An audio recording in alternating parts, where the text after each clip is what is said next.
Vamos a hablar con Paulina Lescano, ingeniera agrónoma, especialista en mercado. Siguen cayendo los números de consumo de carne, eso fue uno de los temas de esta semana, además de que por tiempo indeterminado un paro va a frenar las exportaciones de granos en rechazo a la ley Bases. También tenemos esa cuestión. Bueno, pero ¿cómo anda ese mercado? El mercado del campo, el mercado agrícola, ganadero. Bueno, Paulina Lescano lo tiene clarito y aparte lo explica como nadie. Paulina, ¿cómo estás? Bienvenida aquí a la mesa de noticias de Radio Colonia. Adrián Luján te saluda. Hola, ¿qué tal? ¿Cómo están? Muy bien. Bueno, Paulina, habíamos hablado ya hace un mes y piquito, sobre consumo de carne, número que sigue cayendo en las noticias de las últimas semanas, así lo indican.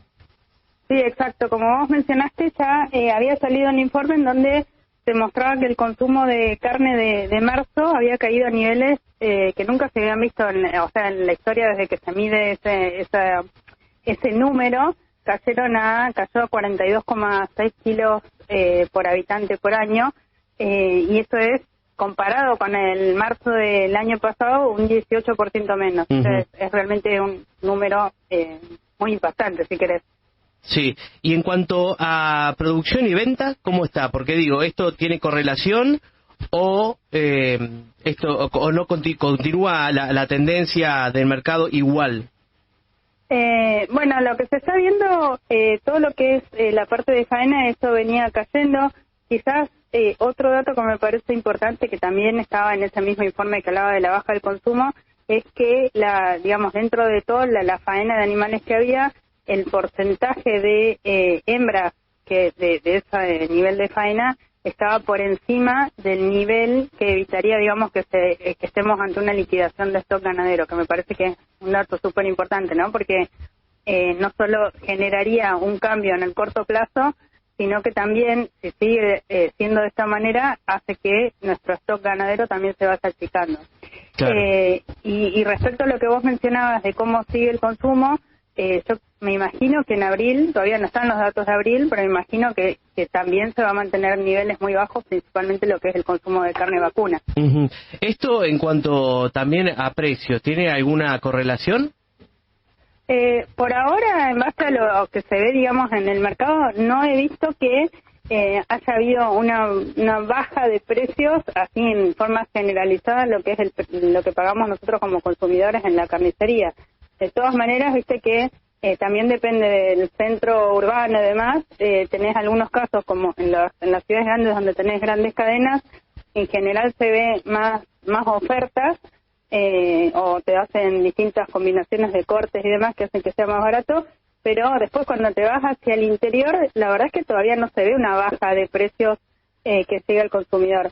Lo que sí es verdad que ya el mes pasado el aumento del precio de la carne al consumidor de la carne de vaca estuvo por debajo de la inflación general. O sea que ahí ya se empieza a ver un efecto que me imagino quizás ahora terminando abril veamos una caída de precios, o mejor dicho, un aumento más por debajo de la inflación general.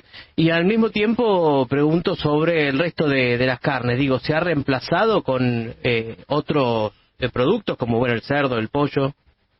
Sí, en parte se reemplazó, pero creo que también se ha visto afectado el consumo en general de todas las carnes, pero sí hay un reemplazo, teniendo en cuenta que el valor del kilo de pollo y de cerdo, en ambos casos, es casi un 40% del valor del kilo de carne.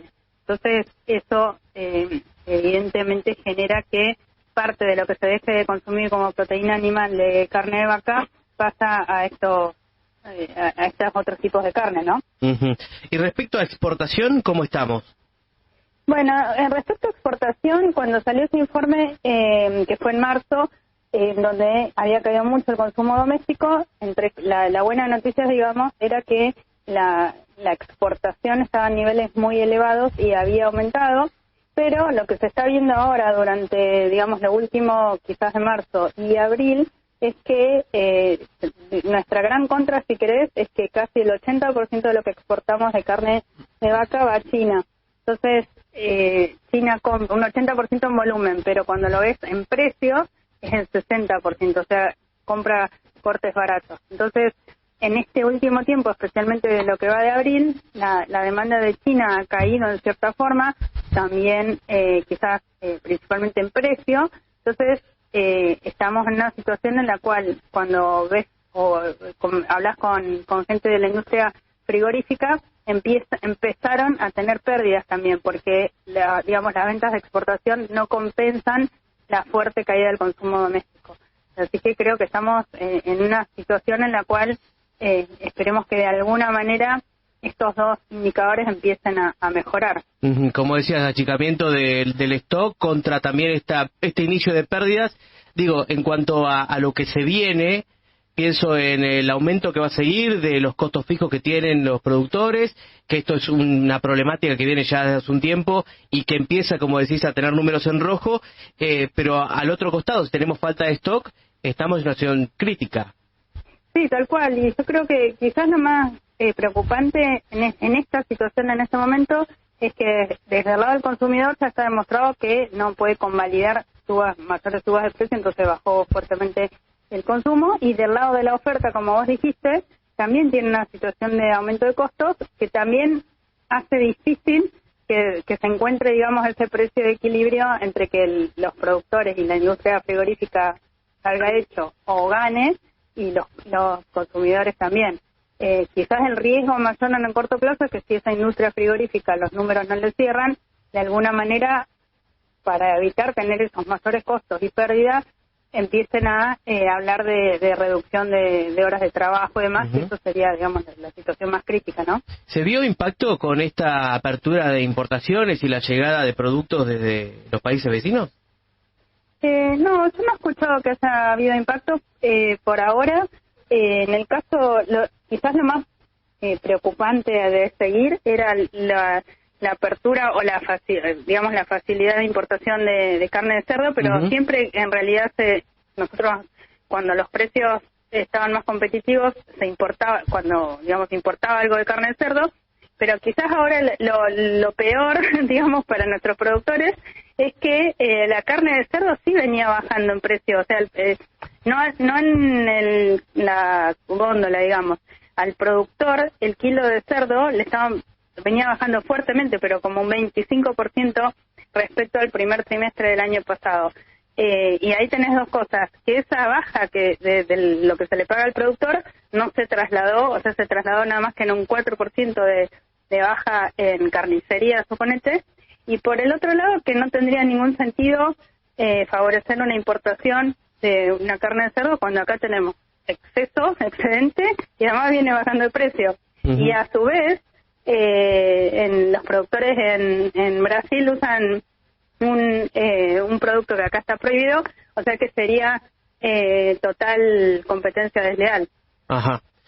Hablabas recién de precios competitivos. Yo pensaba bueno, la sociedad rural ha hablado también sobre el tema de la carne, el consumo de carne, dicen, más bajo de los últimos 100 años, esto sí de la sociedad rural, pero también del tema de los granos de exportación y ellos pidiendo otro dólar. ¿Es el mismo, bueno, no el mismo, pero es parecido el mercado de granos y cereales como estamos hoy en esta cuestión de pedir un dólar más alto para la exportación o, bueno, definitivamente guardársela para otro momento? Sí, es que ese tipo de dólar que comentás, que desde la parte de producción de granos dicen que está retrasado, es lo mismo para la producción de esto que estamos hablando, la exportación de carne, ¿no? O sea, todo lo que sea exportable, tenemos dos situaciones importantes en Argentina, que tiene derecho de exportación, porque la carne también paga derecho de exportación, y a su vez tenemos ese tipo de cambio que en general nos hace que quedemos poco competitivos respecto a nuestros competidores.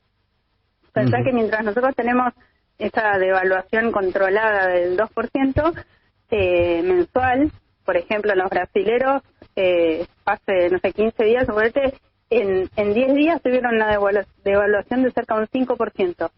Eso automáticamente hace que se transformen en más competitivos para el resto del mundo, y bueno, nosotros cada vez nos vamos poniendo menos competitivos. Que sería para cualquier, digamos, área exportable. ¿Y hay un panorama positivo de algunas de estas medidas del último tiempo del Ministerio de Economía, Secretaría de Comercio, no sé, para que esto obtenga reversión? Yo creo que el mensaje que están dando es que todas las medidas que están tomando, que de alguna manera todas tienden a que en algún momento se logre la eliminación del cepo, la unificación del tipo de cambio. Creo que hay en general en el sector como que se sigue esperando o esperanzados a que toda esta situación crítica en poco tiempo empiece a revertirse. Eso sería, digamos, el mensaje principal. Y después el otro mensaje que dan desde el gobierno es que en cuanto haya algunos meses de, digamos, de cierta estabilidad económica, enseguida empezarían a cortar o reducir los impuestos. Entonces, me da la sensación que estamos entre esperanzas de que eso pase y ver cómo se llega hasta que eso pase. Paulina, muchas gracias por la palabra, por la conversación. Bueno, gracias a ustedes, buenas tardes. Paulina Lescano, ingeniera agrónoma y especialista en mercado. Bueno, desciende y sigue descendiendo el número de consumo de carne.